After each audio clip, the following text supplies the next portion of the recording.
আসসালামু আলাইকুম এভরিওয়ান, সবাই কেমন আছেন? আলহামদুলিল্লাহ আমিও ভালো আছি। আরেকটা ভিডিও নিয়ে হাজির হয়ে গেলাম। আমাদের অতি পরিচিত কচুরমুখী।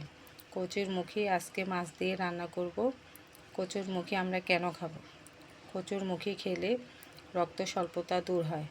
যাদের শরীরে রক্তের পরিমাণ কম থাকে তারা অবশ্যই কচুরমুখী খাবেন।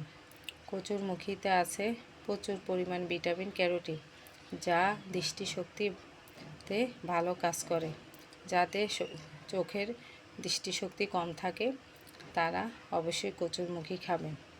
কচুরমুখীতে আছে ফাইবার, যা ডায়াবেটিস নিয়ন্ত্রণে ভালো কাজ করে। কচুরমুখীতে আরও আছে, কচুরমুখী খেলে রোগ প্রতিরোধ ক্ষমতা বাড়ায়। যাদের শরীরে রোগ প্রতিরোধ ক্ষমতা কম তারা অবশ্যই কচুরমুখী খাবেন।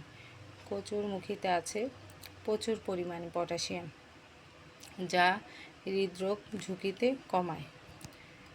কচুরমুখীতে আছে প্রচুর পরিমাণে ফাইবার, যা হজম শক্তিতে ভালো কাজ করে। মুখী তরকারি অবশ্যই আমরা সবাই এই মুখী তরকারিটা খাওয়ার চেষ্টা করব। মুখীগুলিকে হালকা সিদ্ধ করে পানি ফেলে দেব। হালকা সিদ্ধ করে পানি ফেলে দিলে মুখী তরকারি আর গলা চুলকায় না। রুই মাছের মাথা দিয়ে মুখী রান্না করব। মাছগুলোকে ভালোভাবে ভেজে নিচ্ছি।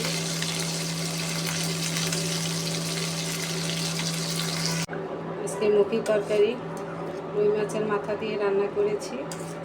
দেখেন কি সুন্দর কালার এসেছে, খেতেও ইয়ামি হবে।